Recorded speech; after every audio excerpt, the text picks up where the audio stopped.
Guys நான் இதுவரை சொன்னதை நீங்கள் வந்து ஃபாலோ பண்ணுறீங்களோ இல்லையோ அது இருக்கட்டும். பட் நான் இப்போ சொல்ல போகிற விஷயத்தை வந்து கண்டிப்பாக எஃபெக்டிவாக ஃபாலோ பண்ணுங்கள். அதில் நான் என்ன சொல்ல போகிறேன்னா, ஒரு எஃபெக்டிவான டைம் மேனேஜ்மெண்ட் சிஸ்டத்தை பில்ட் பண்ணி அதில் ஃபோக்கஸ் பண்ணுங்கள், அதில் ஒர்க் ஆன் பண்ணுங்கள். இது வந்து ஒரு பெரிய முக்கியமான விஷயம் நம்ம லைஃப்பில் வந்து க்ரோ ஆகிறதுக்கு. இன்கேஸ் வந்து உங்களுக்கு வந்து எக்கச்சக்கமான ஃப்ரீ டைம் இருக்குனாலும் சரி, இல்லை உங்களுக்கு வந்து டைமே சுத்தமாக இல்லைனாலும் சரி, நீங்கள் மாஸ்டரி பண்ண வேண்டிய அந்த ஒரு ஸ்கில் என்னென்னா டைம் மேனேஜ்மெண்ட் ஸ்கில் தான். இன்கேஸ் உங்களுக்கு வந்து டைம் இல்லைனா எப்படி டைமை ஃப்ரீயாக பண்ணலாம், இன்கேஸ் டைம் இருக்குன்னா அந்த டைம் வந்து எப்படி எஃபெக்டிவாக மேனேஜ் பண்ணலாம் அப்படின்றத வந்து நம்ம வந்து பக்காவாக பிளான் பண்ணி அந்த டைம் வந்து பக்காவாக ஒர்க் பண்ணணும். இப்போ நான் சொன்னேன் இல்லையா, உங்ககிட்ட நிறைய டைம் இருக்குது அப்படின்ற கேட்டகரியான பீப்புளாக இருந்தாலும் சரி, இல்லை என்கிட்ட டைமே இல்லைப்பா அதை ஃப்ரீ பண்ணிட்டு தான் எனக்கு நான் டைம் எடுத்துக்கணும் அப்படின்ற கேட்டகரியில் இருக்கிற பீப்புளாக இருந்தாலும் சரி, நீங்கள் அந்த ஃப்ரீ பண்ணீங்க இல்லையா அந்த டைமில் என்ன செய்யணும், என்ன செய்ய போகிறேன் அப்படின்றதுக்கான ஒரு டு டூ லிஸ்ட், ஒரு டாஸ்க் லிஸ்ட், ஒரு பிளான் வந்து நம்மக்கிட்ட இருக்கணும். அப்போ தான் அந்த டைம் வந்து நம்ம வந்து எஃபெக்டிவாக மேனேஜ் பண்ண முடியுமே தவிர,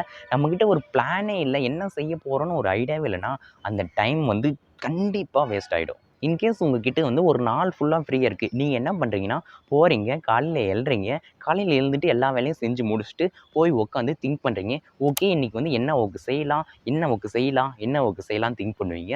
அப்படி திங்க் பண்ணும்போது ரேண்டமாக உங்கள் மைண்டில் வந்து ஏதோ ஒரு விஷயம் வந்து ஸ்ட்ரைக் ஆகும். அப்படி ஸ்ட்ரைக் ஆகிற விஷயத்தை எடுத்துகிட்டு வந்து செய்வீங்க. அந்த ஒர்க்கை வந்து ஒரு கொஞ்ச நேரம் செஞ்சு அந்த ஒர்க் முடிச்சுட்டு மறுபடியும் உட்காந்து திங்க் பண்ணுவீங்க. ஓகே இந்த ஒர்க் முடிஞ்சிருச்சு, வேறு என்ன விஷயம் செய்யலாம் அப்படின்னு திங்க் பண்ணுவீங்க.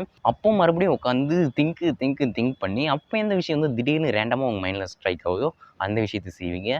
இதே மாதிரி தான் அந்த டே ஃபுல்லுமே என்னமோ ஒரு விஷயத்த என்னமோ செஞ்சுட்டு இருப்போம். இது ஒரு one of the worst time management. இருக்கிறதுலே வொர்ஸ்ட் கேஸ் சினாரியோ என்னன்னா, நம்ம வந்து ஒரு டைமில் என்ன செய்கிறோன்றதை வந்து அப்போவே உட்காந்து திங்க் பண்ணி ரேண்டமாக ஸ்ட்ரைக் ஆகிற ஒரு விஷயத்தை செய்கிறது தான் இருக்கிறதுலே வொர்ஸ்ட் கேஸ் சினாரியோ. இன்கேஸ் உங்ககிட்ட வந்து ஒரு நாள் ஃபுல்லாக ஃப்ரீயாக இருக்குது, இல்லை ஒரு நாளைக்கு 1 hour 2 hour ஃப்ரீயாக இருக்குன்னா அந்த டைமில் என்ன செய்யணும் அப்படின்றதுக்கான ஒரு டு டூ லிஸ்ட், இல்லை டாஸ்க் லிஸ்ட், இல்லை என்ன செய்ய போகிறோம் அப்படின்ட்டு ஒரு பிளானை போட்டு வச்சுக்கணும். அந்த டைமில் அந்த விஷயத்தை தான் செய்கிறோம் அப்படின்ட்டு ஆல்ரெடி நீங்கள் வந்து ஸ்கெடியூல் பண்ணி வச்சுருக்கணும் உங்களோட டைமு. இங்கே வந்து நான் என்ன பண்ணுவேன்னா, என்கிட்ட ஒரு நாள் ஃப்ரீயாக இருக்கா, என்கிட்ட ஒரு 1 hour 2 hour ஃப்ரீயாக இருக்கா, அந்த டைமில் என்ன பண்ணணுன்ட்டு அதுக்கு முன்னாடி நாளோ அதுக்கு முன்னாடியே வந்து நான் என்னோடய கூகுள் கேலண்டரை ஓப்பன் பண்ணி அதில் வந்து ஸ்கெடியூல் பண்ணிவிடுறோம் டைமு. அந்த ஸ்கெடியூல் படி தான் என்னோடய ஒர்க்கை வந்து நான் எடுத்துகிட்டு போவேன். ரீசெண்ட் டேஸில் இது தான் நான் பண்ணிகிட்ருக்கேன். ஏன் இந்த மாதிரி தான் உங்களோட டைம் வந்து நீங்கள் வந்து ஸ்கெடியூல் பண்ணி என்ன செய்ய போகிறோன்னு ஒரு டாஸ்க் லிஸ்ட் ரெடி பண்ணி அது பேஸ் பண்ணி நீங்கள் ஒர்க் பண்ணணும்.